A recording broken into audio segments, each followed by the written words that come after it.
Hey everybody, Basilray, and today we're going to take a look at something that I schlepped home with me from the Philippines on my recent work trip. So today we're going to talk about a new hybrid. I don't know how many of these have made it to the States. I know a couple have. They're priced really well. They're really nifty. It's from Team Hotwire. This is the Romuluz hybrid. So do we even want to mess around up top here? I mean, I'll give you another gratuitous vapor shot. We'll get right down into it. There's some pretty neat features going on here. We'll come back. We'll talk about pricing, performance, all the usual stuff.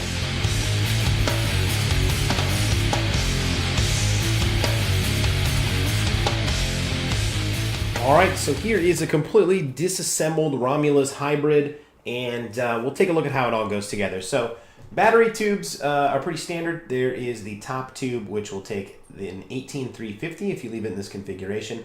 It's got the THP logo engraved here and the Romuluz logo. I'm not going to bother to focus it. They are serialized, and they did something kind of different. They used Roman numerals. This is number 7. Pretty slick. And the top brass ring here. So what happens is this is the top, and this is where your actual atomizer connection is going to screw in. If you want to go to 18500, you add 1 extension. And if you want to go to 18650, you add 2 extensions. Whoops. Which is how I use it 100% of the time with an 18650. But for the sake of being able to put this together and show it all, I'm going to set aside the extensions for now. They thread together nice and neat, nice and easy, nice and smooth. So there is the tubes. The switch we'll get to. I'm going to set the switch pieces aside. There are 2 of them. So next we'll kind of look at how the atomizer assembles itself.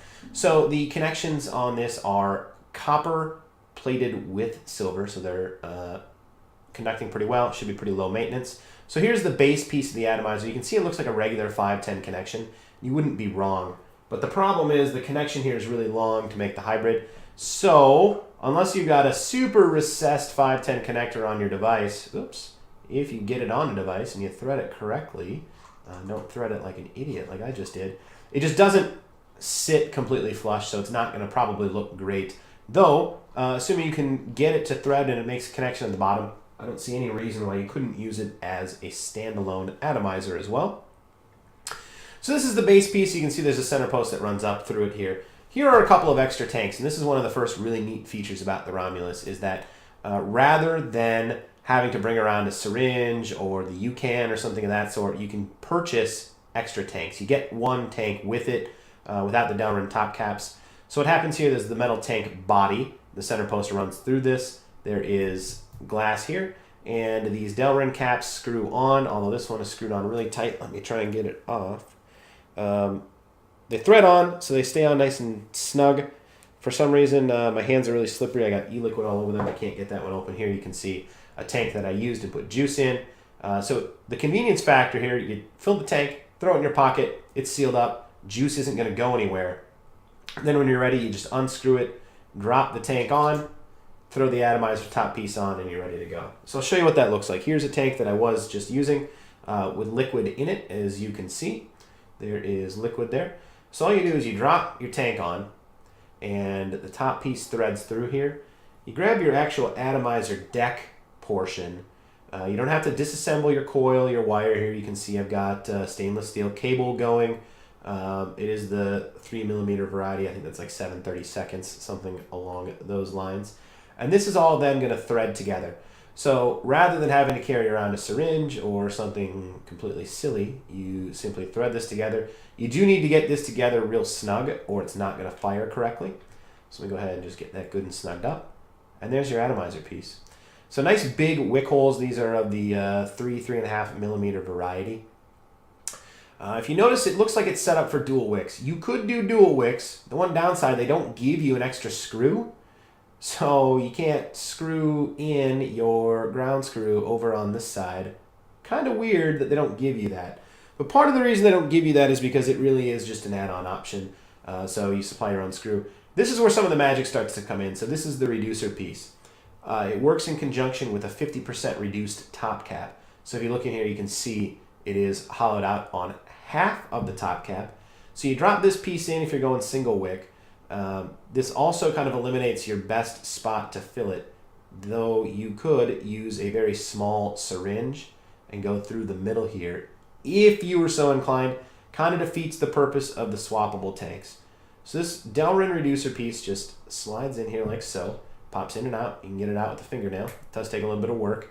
It loosens up the first couple of times you've done it. So this piece fits in here nice and snug in conjunction with this. Gets you down to a quarter size chamber is essentially what's going to happen. So when you assemble this, the one thing you do need to do is, well, look and marvel at the little bit of liquid I got slopped around in the top cap. But you do need to make sure that you get this lined up so that it seats correctly down here. The other kind of piece of magic going on with the top cap, in addition to being reduced, is that the airflow is adjustable. So there is this ring. You can see there are slots in the cap that line up with slots on the ring. And you can move this around to adjust your airflow however you see fit.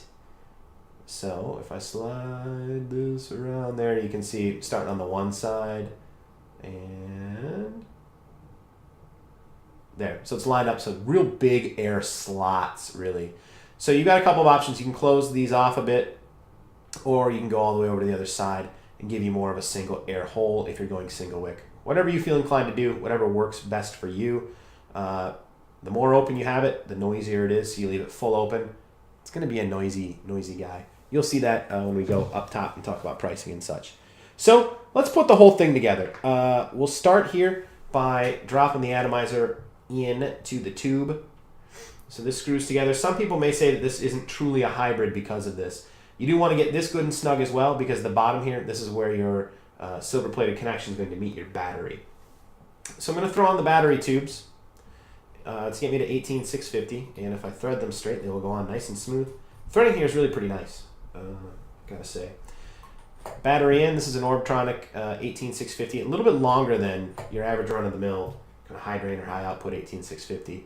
So here's the switch piece. It is spring-loaded. I don't know that you can truly disassemble it. I haven't attempted to. I'm sure there's a way, because it did go together at some point. So again, this copper, silver-plated copper for the contact here. Nice throw on the switch. Switch is real firm, not a lot of wiggle or give. Just fires real well. So what's going to happen here is that we're going to start by threading in the switch as far as we can get it. So here are a couple of turns. So you'll see it's going to fire now nice and easy. There you go. Then what you're left with is, it looks pretty ugly here. Everything is exposed, so you have this kind of beauty ring that threads onto the rest of this on the bottom. So once you get it threaded on, your switch should remain nice and recessed. So there is no need for a locking mechanism. So they kind of forewent that with this here. So brushed finish, looks pretty nice. It is stainless steel. It's got some nice weight. Then when you go to put the top cap on, you just have to make sure you get it lined up correctly so that you can get it on there around the reducer piece. And what will happen is, if you do not have it lined up correctly and you go to put it on, it's just not going to want to go. So, whoops, I'm doing this away from my face hole in my eyeballs. Oh, there we go. The reducer may cause you some problems. So the reducer will slide around. If the reducer is winged out like that, it's not going to fit together correctly. So you want to make sure you have the rim of the reducer, or the edge of the reducer lined up with the edge of the top cap. That should have been my problem. And get everything lined up down the middle. Go ahead and snap it on. Now, if you're left with a gap here, you could theoretically leave it like that if you felt so inclined. Let me just hit the focus here. There we go. You could leave it just like this. Sorry, it's shiny, so it's not going to focus well. What you just need to do is just give it a twist and get it to line up all the way down. Then it'll be nice and snug. You can use it up like that. It does just add another dimension, I guess, to the airflow control. So that is an option, I suppose, and it does seal up still, even when it's not fully engaged. So I usually like to leave it with a nice little slit for the airflow control instead of having the whole thing wide open. There you go. Let's go up top and take a look.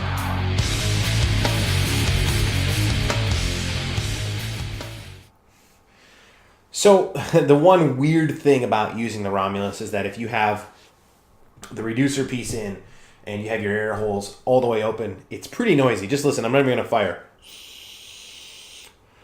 I usually don't leave them both open like that. Having the one open, it kind of hits up against the downwind. Doesn't make a lot of sense. So I will either adjust it down and make it a nice fine little slit, or I will slide it all the way around which if you slide it all the way around, you can see it gives you a much smaller, almost more of a large air hole. So that's how I kind of tend to use it. It also quiets it down a bit. I've got about a 0.6 ohm coil here is what it metered out at, around 0.6, 0.7, getting about 3.6 volts out of this Orbtronic right now when I metered it after putting it together. Just it's kind of hard to meter it on camera and fire it and hold the knobs and get it on film for you guys. So if anybody's really concerned about seeing it, truly seeing it in action, I can certainly put together a more formal video. So the contacts here are all silver-plated brass, as I think I mentioned in the up close. This thing performs really well. I've only used it single coil because I just haven't dug around and found a screw like from an Agate or something to put in here to go double coil and remove the reducer piece. But I do really like it. The flavor it produces is really pretty nice. It's easy to set up. It's easy to use. The swappable tanks are pretty slick. I haven't used them a ton because I haven't really been like seriously on the go. I was working in the Philippines last week, home now. It's kind of been sitting here a little bit. I generally don't take hybrids on the go with me a lot because they tend to leak a bit. This one, the leak factor is lower than your average hybrid because of the way under the top cap it is. There is no fill hole, which is something I may have neglected, unless you use a really fine syringe and try and go down in through the reducer piece, which doesn't work terribly well. Otherwise, you just end up popping the reducer piece out if you're going to fill. So it really is geared for these tanks. I don't know what the tanks cost. I paid 5,900 Philippines pesos for this. There's a 43-to-1 exchange rate, so that's about 137 US dollars. I saw them advertised on Facebook, which is where I first heard about it, for $120.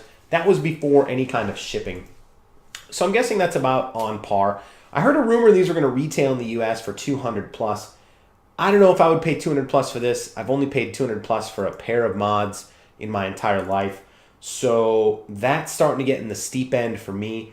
But there are a number of features here you don't find. You've got the reduced down to a quarter, half or quarter with adjustable airflow, removable tanks, multiple battery configurations with the nice recessed switch, no need to lock it. So for me, in terms of a hybrid, this is a really complete package. It pretty much gives you the best of everything that's been out there, all in one shot. And if that $120 price tag holds true from Team Hotwire, it's a steal. Maybe not a steal, but it's a good bargain when you think about what people are paying for an iHybrid Pure or other things that maybe don't have the entire feature set that you have here. So for my money, this is a pretty slick hybrid. It's got a nice weight because it is stainless steel, and it just performs really well. So I've reduced down the air hole. Let me just give you some gratuitous vapor shots.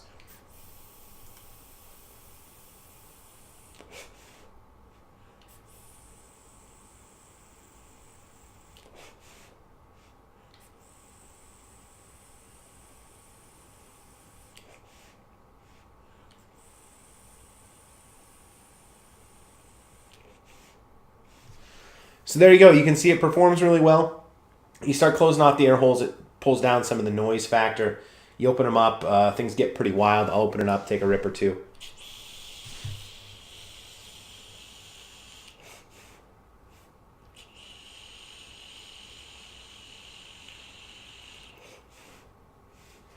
Obviously, the more airflow you take in, the better your vapor is going to be.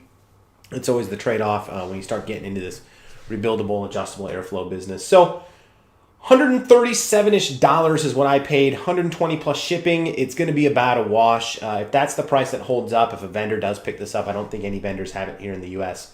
A pretty nice deal. Didn't show you how to build it. Didn't show you performance under load per se. I can do both of those things if the desire is there. Otherwise, this is a pretty neat package. This is one, if you guys watch the channel regularly, constantly buying, selling, trading mods, getting all sorts of different stuff. This is one that's not going anywhere for a while. Really dig this. Thanks to the guys from Team Hotwire for hooking me up with a couple extra tanks and setting one aside when I was going to be in the Philippines so I could pick it up while I was there. Kudos to you. Thanks to my man Marlon, my guy who actually went out of his way for me and picked this up so I didn't have to make the trip out to get it. So he was actually kind of the middleman, so appreciate that. Check out the channel, subscribe, all that good stuff. Twitter, Facebook, forums, it's Basilray everywhere. 612-293-6405. Good God, can't hardly remember my number. I should probably check that. I haven't checked it in like 2 months. So if you called me and I haven't gotten back to you, text me again or something. We'll get on it. Until next time, folks, please take care.